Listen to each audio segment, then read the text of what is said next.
Hello, Tarot Tube. It is January 2024. It is a cold, like 24 degrees, wind chill in the teens something, but very sunny day. So I'm trying to film with natural light today and hoping that you get some good color on these decks. So I've been on a little bit of a Angi Sullins kick recently, and I thought I would just go over these two decks with you. So these two decks are new to me. I've only got this one I just got today, literally, and this one I had for maybe a week. So this one I got because I have 2 or 3 self-care decks, but I've been through them multiple times, you know, like pulling a card a day kind of thing, and I was just needing some fresh imagery and hopefully some messages, so I picked this one up. And this one, Unlocking the Secret Garden Oracle, I got because I was kind of hoping I might be able to use it with the Secrets of the Witch's Garden. You see the theme. I'm not sure if that's going to work out, but let's just go ahead and look at these decks. Right, I think what we're going to do is look at them side by side. So the one on the left, the Secret Garden, is Jenna DellaGrotaglia, who has done so much stuff with Call It Baron Reed. And this one is with Silas Toball. I hope I'm saying your name right. And this is a frequent collaboration over here. So, all right, let's just open these up. So this one is the one that I have used for about a week now, pulled one a day. And all of her boxes have nice, beautiful little poems on the inside. Just, I mean, gorgeous, gorgeous. To me, gorgeous. This makes my heart sing. On a day when I look out the window and all I can see is white, sort of tired looking green and things from the brown color spectrum, this makes me happy. All right, and then this one, Unlocking the Secret Garden, this is the one that is completely new to me. Just got it hours ago, literally. So this one, oh, I love these mushrooms. Look at that. Is that a lock? I think that's a lock. Yeah, keyhole. That's what I wanted to say. All right, so yes, there's so much to look at and say about these, but let's just look at them side by side and kind of ponder these collaborations. Let's see if I go in just a little bit more. Let's get these centered up. All right. So this is the Jenna DellaGrotaglia, this is the Silas Toball. Let's just look at a side by side on these images here and kind of ponder. She's been really, let's call it prolific lately. See what's going on with her. So more people over here right away I'm seeing. And this one feels more sort of Victorian botanical, I guess I'd call it. But it could be, but there's more people here because these first few cards are keeper of something. So maybe might change. Let's find out. So a good bit of diversity over here in the people that were chosen.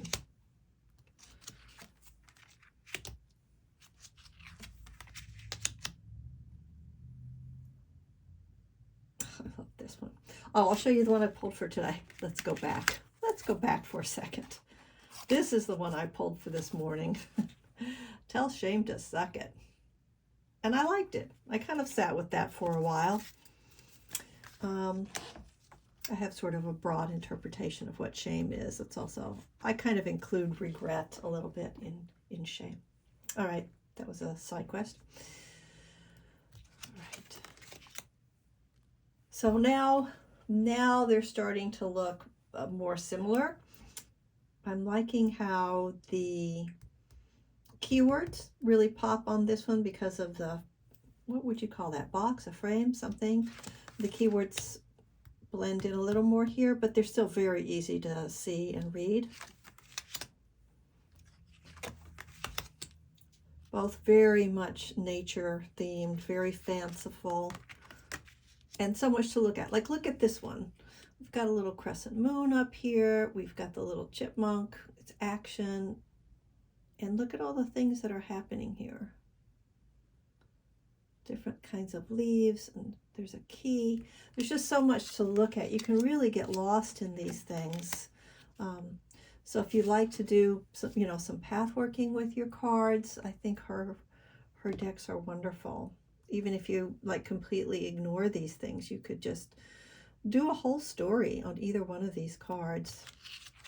I'm not going to try to pick a favorite here. I just like them both. Oh, there's a ladybug, so cute. I like the ladybug paired with the poppy. I don't really think that much about the little dots that are inside of a poppy, but yeah, there's something to think about there.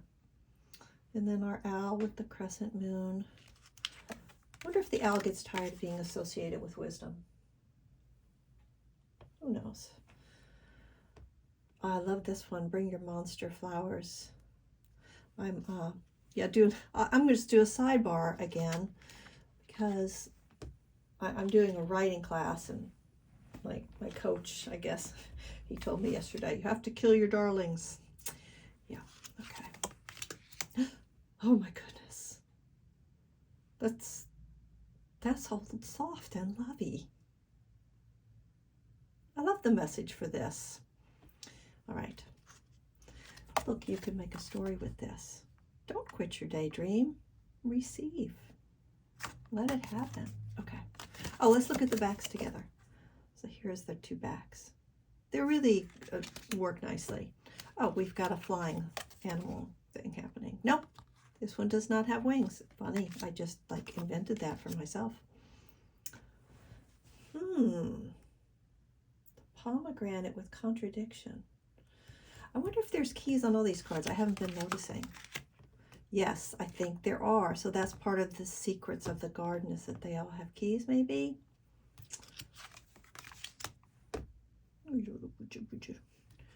I used to really not like mice. Now I kind of like them.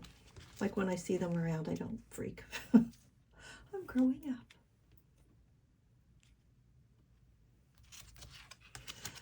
I actually like these two decks together. Now we're really going in order, right? But so I haven't shuffled them up. By the way, I had shuffled up the Love Who You Are deck, and it was well shuffled. It took me like 10 minutes to put everything back together in order for this.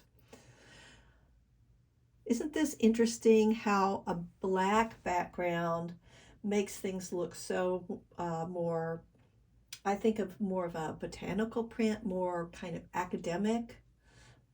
Whereas if you have a lot of other stuff going on in the background, you're associating other things with the plant material.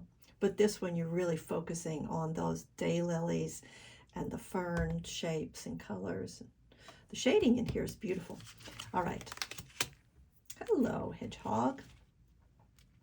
I think hedgehogs maybe are fragile too. I'm not sure. There's something to look for. You know what? When I just looked at this very briefly, of course, this is the brand new deck, I saw a boat shape in this transformation. I was like, oh, I'm like riding a boat. It's like, whoa, no, that is a snake. Snakes I have not made my peace with yet. Sorry, snakes. Fail abundantly. A good message for me. For me, it's a good message.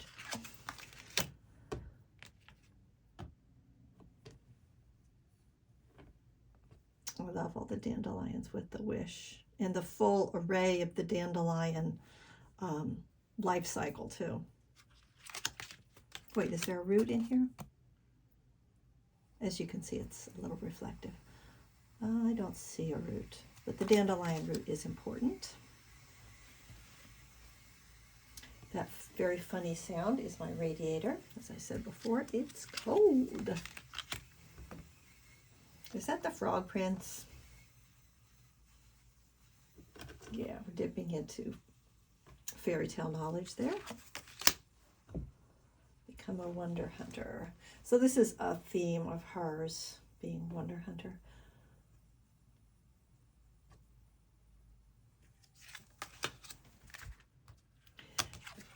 And yes, I've been paying attention now, so I think we're going to have keys on all of the cards from this point.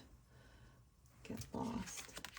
I'm really loving these self-care messages here in the Love Who You Are deck. They are very different from the self-care decks I have been using, and so I'm happy. This is really hitting the sweet spot that I needed. You know, just looking at it from a different perspective, getting some new messages. Yeah, here's that black background again that I was enjoying the first time through, and it really works with grounding, I think. Okay. Prepare.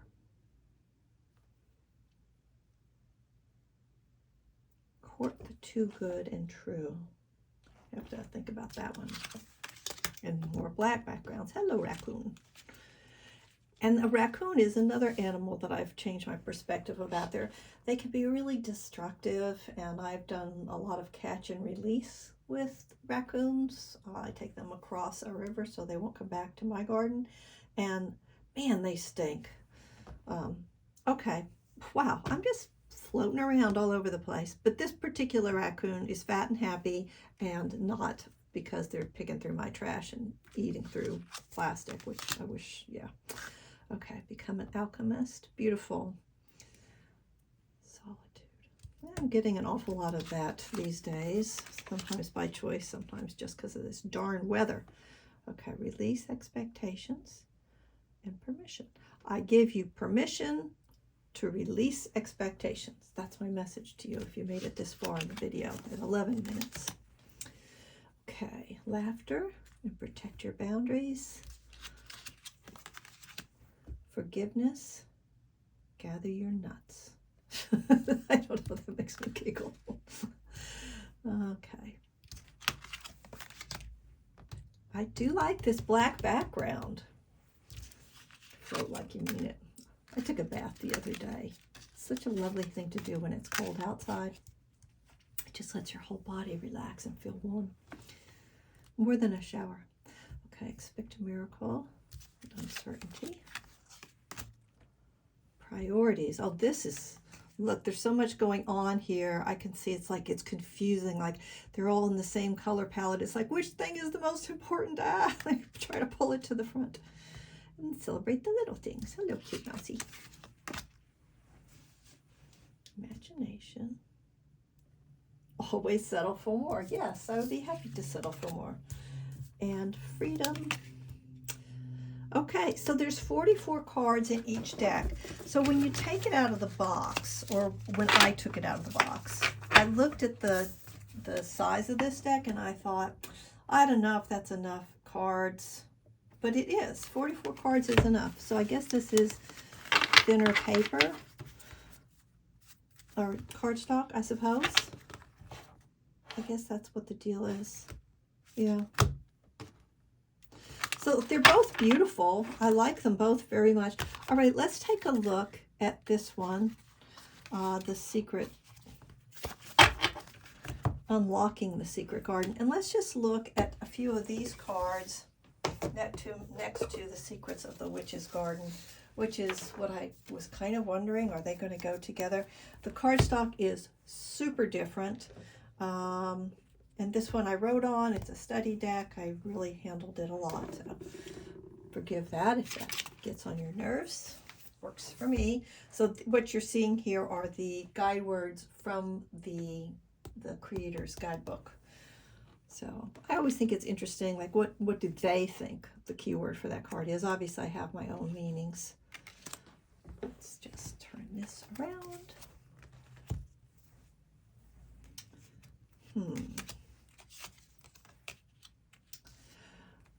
Well, you know what?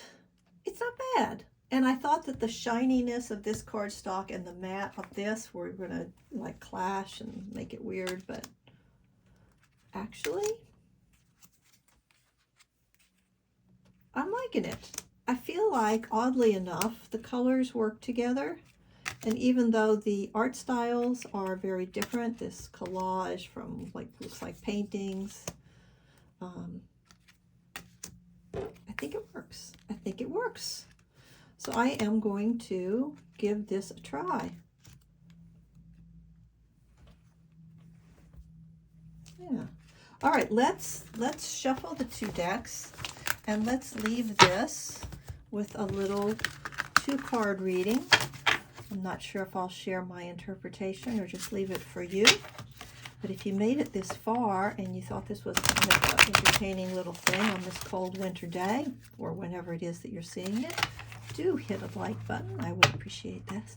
These are very easy to shuffle. Let's see, who puts these out? Let's take a look. I think it's U.S. Games. Yeah, it's U.S. Games. They're very easy to shuffle. All right. They're slippery, though. Okay, let's just pick one. This is not how I usually pick cards, but I feel my practice is changing. I'm starting to pick cards in a different way, so it'll be interesting to see if that stays. Okay, so we got Forgiveness from the Secret Garden. And I know, let's do a 3-card. Change my mind. Let's do this. Let's see what we get. Page of Wands,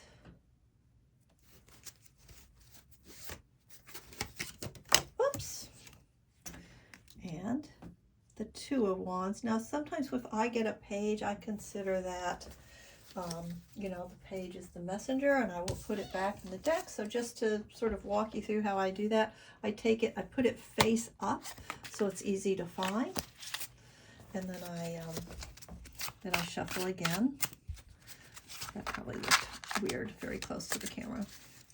And then I find it, and I take whatever was behind it, and I say, well, the Page of Wands, the spellcaster, is how our creator thinks of this one, is bringing me this message, the Chariot, movement.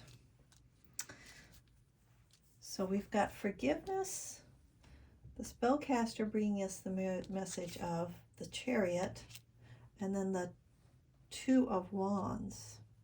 So I'm going to read the Forgiveness from the Secret Garden book. Where did I put that? Here it is. And I'll let you this is how we'll end the video, and then we'll log off. Like I said, if you got a kick out of this, do hit the like button. Okay, number 40, if you care about numbers. Forgiveness doesn't have to mean weakness.